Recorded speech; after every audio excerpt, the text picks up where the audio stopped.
If you think pizza takes time, think again. This liquid dough comes together in seconds, no kneading, no stress. Just mix, pour and bake. And the best part? Dough ready in just 5 minutes. This simple no-knead recipe will completely change the way you make pizza at home. So let's begin. This pourable pizza dough method doesn't require kneading or stretching. It's the easiest way to make a really thin crust or a thick crust, depending on your taste. So here I'm using 250 grams, about 8.8 ounces of bread flour. If you don't have bread flour at home, no worries. Normal all-purpose flour works perfectly, and you'll still get a great pizza. Now add half a teaspoon of salt. Salt gives the crust better taste and better texture. Without salt, the dough becomes weak and a little bland. Give it a quick mix. And keep it aside for a moment. Now, let's make the yeast liquid. Take a medium bowl and pour in 300 milliliters of lukewarm water. Today, I'm making a slightly thick base pizza. If you want a thinner base, simply add a little more water later. A slightly thinner batter gives you a perfect thin crust. Now add 1 tablespoon of sugar. This gives the yeast a little boost and improves the overall result.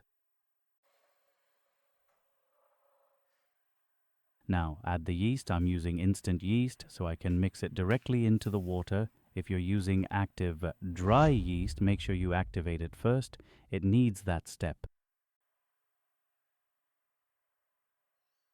And of course, add a little extra virgin olive oil.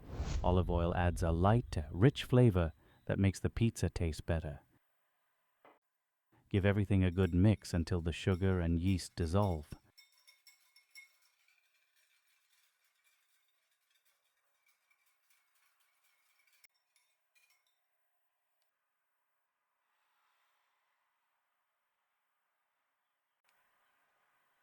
Now pour the yeast mixture into the flour and start mixing.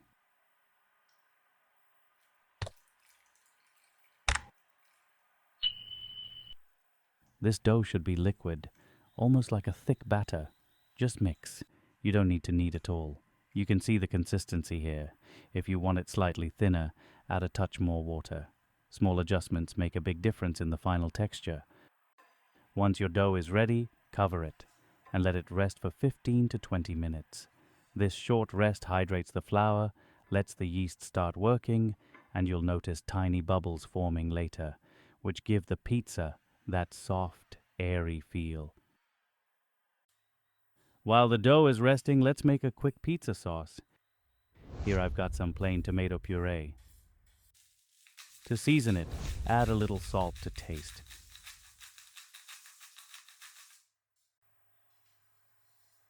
Half teaspoon sugar to balance the acidity.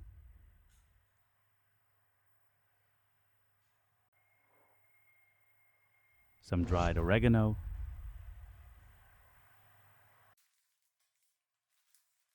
And 4 or 5 fresh basil leaves.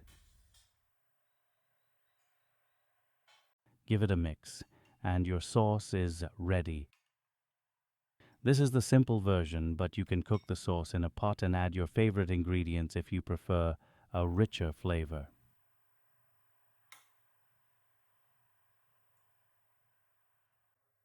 Now, let's get the pizza tray ready.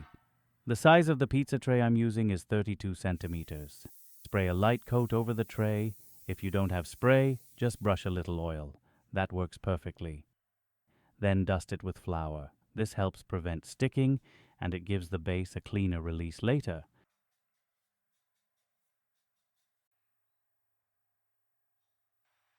Now let's check the dough. It has slightly risen, it's hydrated, and you can see those tiny bubbles. Before you pour the dough, preheat your oven to 220 degrees Celsius. Now pour the batter into the tray and gently spread it toward every corner. Because this is liquid dough, it spreads beautifully.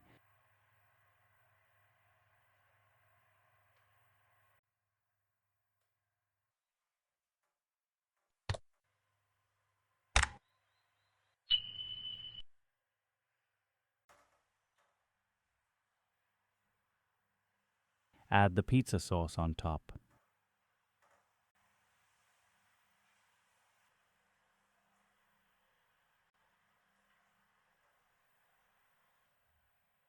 Then, with the back of a spoon, press lightly around the inner side of the edges. This small step gives you a slightly higher crust later.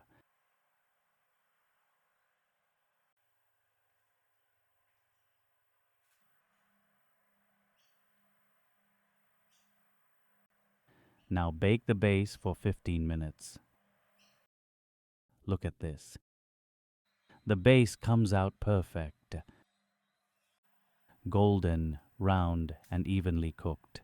You can see the edges, crispy, firm, and just right. And here's a quick tip. You can store this base in the fridge or freezer for later use. It stays perfectly fresh.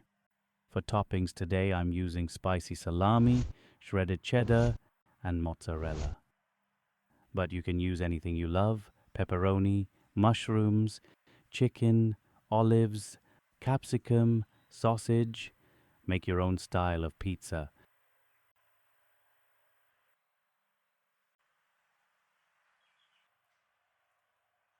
I'm using a bit more cheese today because, well, who doesn't love a cheesy pizza, right?